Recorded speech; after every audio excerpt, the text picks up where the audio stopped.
En discussion.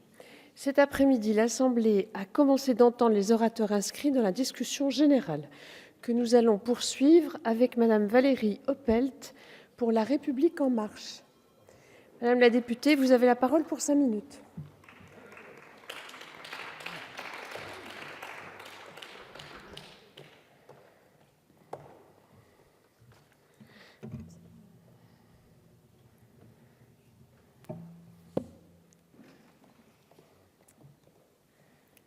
Merci Madame la Présidente, Monsieur le Ministre, Madame la Présidente de la Commission spéciale, Monsieur le rapporteur général, Mesdames et Messieurs les rapporteurs. L'un des défis majeurs auxquels doit faire face notre pays est la transformation de notre modèle économique. Cet enjeu majeur interroge notre capacité à faire face à nos faiblesses structurelles et, dans le creux de celles-ci, répondre à la dégradation d'indicateurs parmi lesquels la situation de l'emploi. Le projet de loi pour la croissance et la transformation des entreprises que nous examinons aujourd'hui s'inscrit dans cette perspective. Il traduit une ambition, celle de la croissance de nos entreprises et notamment leur transformation afin de les faire entrer dans la réalité du XXIe siècle. En ce sens, ce texte s'inscrit dans une démarche de simplification de la vie des entreprises. Il vise à lever les obstacles qu'elles rencontrent, à permettre aux entrepreneurs de développer leur activité plus librement et associer de manière plus efficace les salariés à la réussite de leur entreprise. Étant moi-même passée par les étapes complexes de la création d'une entreprise, j'ai été régulièrement confrontée au poids des démarches administratives, aux coûts et aux grandes difficultés qu'elles génèrent. Au-delà de la difficulté à créer une entreprise, la pérennité des structures créées demeure un autre défi important.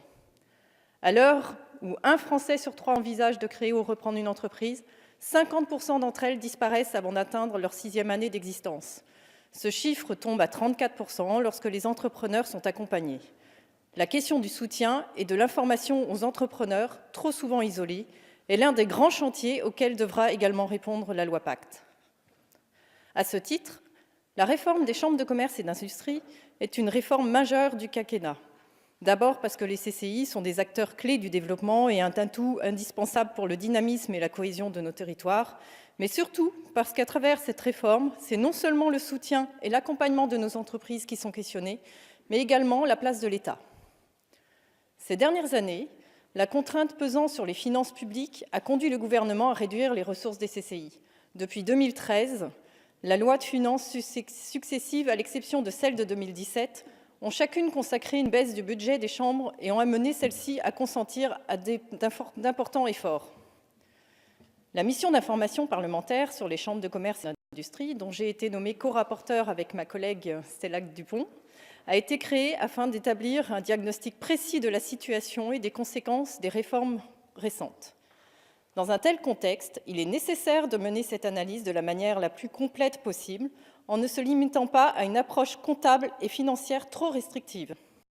Nous avons donc fait le choix de passer en revue les missions des chambres afin de déterminer celles qui devaient faire l'objet d'un financement public avant d'envisager l'organisation du réseau et enfin la modernisation du modèle économique et du financement.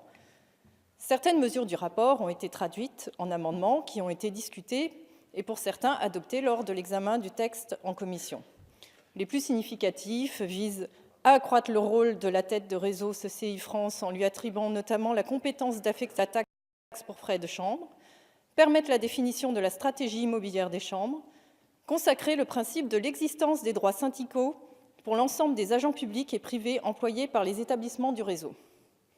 D'autres mesures que nous pensons sont nécessaires à la réforme seront discutées lors de l'examen du texte ces prochains jours, et notamment la limitation dans le temps du nombre de mandats de président de chambre pour une meilleure représentativité de celle-ci, ou encore le recrutement de personnel de droit privé dans les établissements du réseau pour tous les recrutements futurs.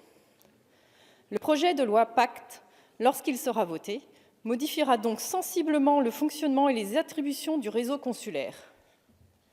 La question du financement des chambres de commerce et d'industrie a quant à elle été au cœur de l'actualité récente. Elle le sera à nouveau très prochainement avec l'examen du projet de loi de finances pour 2019. Vous l'avez dit, Monsieur le Ministre, la loi Pacte est une loi pour les PME et l'emploi. À l'intérieur de celle-ci, la réforme des CCI est un enjeu capital.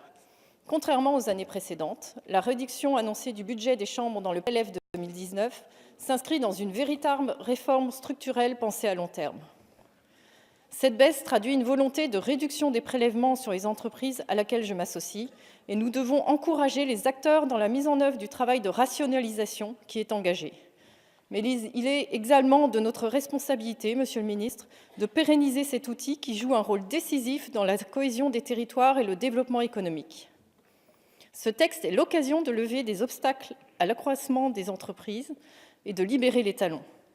Nous sommes face à une opportunité historique pour la santé de notre économie.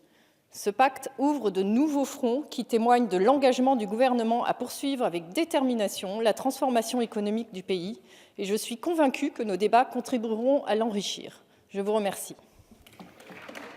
Merci Madame la députée.